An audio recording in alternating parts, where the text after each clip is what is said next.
Bienvenue dans Déclic, le rendez-vous hebdo. Ok, c'est parti. Go. Bienvenue dans Déclic, le rendez-vous hebdo où on parle SIA, social ads et paid media en général. Aujourd'hui, on a Le nouveau checkout de Meta. l'arrivée de la production par IA de vidéos directement dans Google Ads. Et ça nous amène à la loi de New York sur justement les créatives avec de l'IA. Et ChatGPT Ads qui dépasse déjà les 100 millions de dollars annualisés en termes de chiffre d'affaires. Waouh! On parle de tout ça, c'est parti avec Meta. C'est parti. Donc Meta dépoussière les Instagram boutiques. Est-ce que c'est parce que TikTok a fait des chiffres records depuis le lancement de TikTok Shop il y a un an? Très certainement, et ils essayent de rattraper leur retard. En revanche, de moi, ce que je connais des Instagram boutiques, elles ne sont pas du tout optimisées. Déjà, il faut savoir qu'elles existent et aller les chercher.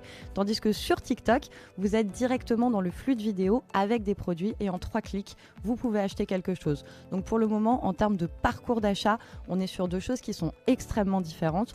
Donc affaire à suivre.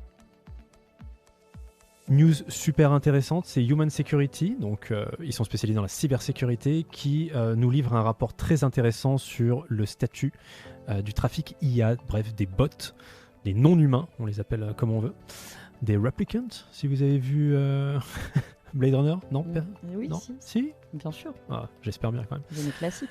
Ah, quand même, Harrison Ford, la classe. Pardon, petit aparté.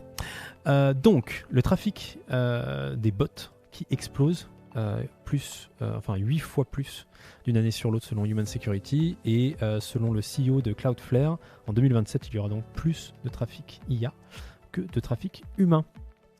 Alors là, vous allez me dire quel est le rapport? Eh bien, le rapport, c'est simplement que nos algorithmes favoris dans nos régies ads se basent sur Le trafic. et voilà. Donc si vous commencez à optimiser dans le vide, c'est une mauvaise nouvelle.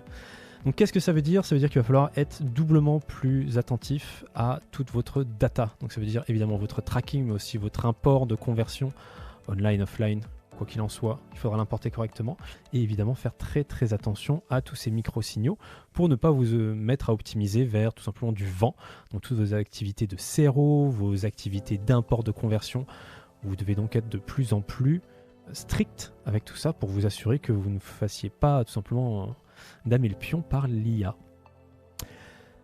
Deuxième sujet, Google casse la barrière à l'entrée sur la production de vidéos, notamment grâce à son dernier modèle VO qui est VO, VEO 3. VO3. On ne sait En pas tout cas, trop. on sait que c'est le 3. Voilà. C'est son dernier modèle, c'est ça qui compte. Qui est donc intégré directement à Google Ads. Et donc, grâce à celui-ci, vous pouvez produire de la vidéo par IA directement au sein de la régie. C'est donc extraordinaire. Et pour tous les annonceurs qui n'avaient pas le budget, c'est quand même un certain budget d'aller produire de la vidéo. Maintenant, vous pouvez au moins le faire par IA. Et ça marche très très bien, on l'a testé, c'est extraordinaire. Donc, thumbs up, super bonne nouvelle. Je pense évidemment à tous ces annonceurs qui vont avoir des problèmes de régulation. On est dans des secteurs où on ne peut pas dire n'importe quoi, ou tout simplement où la marque est très très fortement contrôlée. Je sais, c'est pas forcément pour vous, mais pour tout le reste, ce qui représente quand même, si je fais un mauvais Pareto, 80% des annonceurs, c'est une super bonne nouvelle. Donc foncez, allez-y, c'est génial. L'autre point, c'est évidemment qu'il y a quand même un petit frein, peut-être, du côté des consommateurs qui vont se dire où est la limite éthique à utiliser de l'IA, ce qui nous amène transition parfaite à la nouvelle loi new-yorkaise sur les créas IA, où il va falloir dorénavant mettre en avant de manière ostentatoire l'utilisation d'IA, notamment pour les avatars, afin de pouvoir prévenir les consommateurs que ce ne sont pas des personnes réelles. Qu'est-ce que ça implique? Ça implique une transparence totale et attendue, parce que les utilisateurs, à l'heure actuelle, reçoivent assez mal en fait tout ce qui est lié à l'IA. Et si on ouvre un petit peu les commentaires sous les posts de n'importe quelle marque qui utilise de l'IA, en général, c'est plutôt la guerre. Donc c'est, à mon sens, une bonne chose. C'est un pas en avant. Côté Europe, on a déjà l'IA Act qui est en place, mais qui n'est pas encore aussi avancé que cette loi new-yorkaise. Donc je pense que ça va faire un petit peu un précédent, et que les autres pays vont s'aligner là-dessus. Donc tu es en train de me dire que New York régule plus que l'Europe maintenant? Sur ce point-là, j'ai l'impression. On est en train de perdre notre titre de champion du monde là. Faut qu'on se rattrape, on va y retourner là. On va réguler. Va pas tarder. Ok, dernier point, peut-être quand même plus positif, parce que bon, les lois, c'est toujours très, très drôle, n'est-ce pas?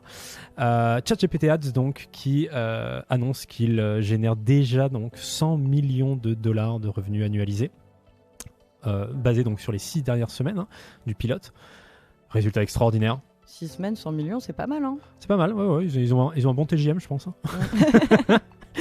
Non, mais écoute, extraordinaire. Encore mieux, donc la plateforme de self-service devrait débarquer en avril. On tourne ça le 31 mars, c'est-à-dire que c'est demain, littéralement. C'est vraiment trop cool. Il y a vraiment le feu chez OpenAI. Je pense que Sam Altman a dû leur mettre une sacrée... Alors, des barres de pression pour qu'ils puissent sortir quelque chose aussi vite. J'ai pas les mains dedans, j'entends tous les commentaires précédents disant oui, ça se fait à coup d'un port CSV à l'ancienne. Non mais d'accord, mais quand même, ils ont sorti un truc super vite. Moi, je suis excited comme si j'étais un gosse, c'est génial, donc vivement demain. Et puis pourquoi pas demander à ChatGPT de faire un CSV pour l'implémenter dans la plateforme ChatGPT. Ouais, bon. Oui, Audrey. Eh bien, merci à tous pour votre écoute et votre attention. Si vous avez des questions ou des sujets que vous aimeriez qu'on aborde la prochaine fois, n'hésitez pas à nous le mettre dans les commentaires. Bye bye.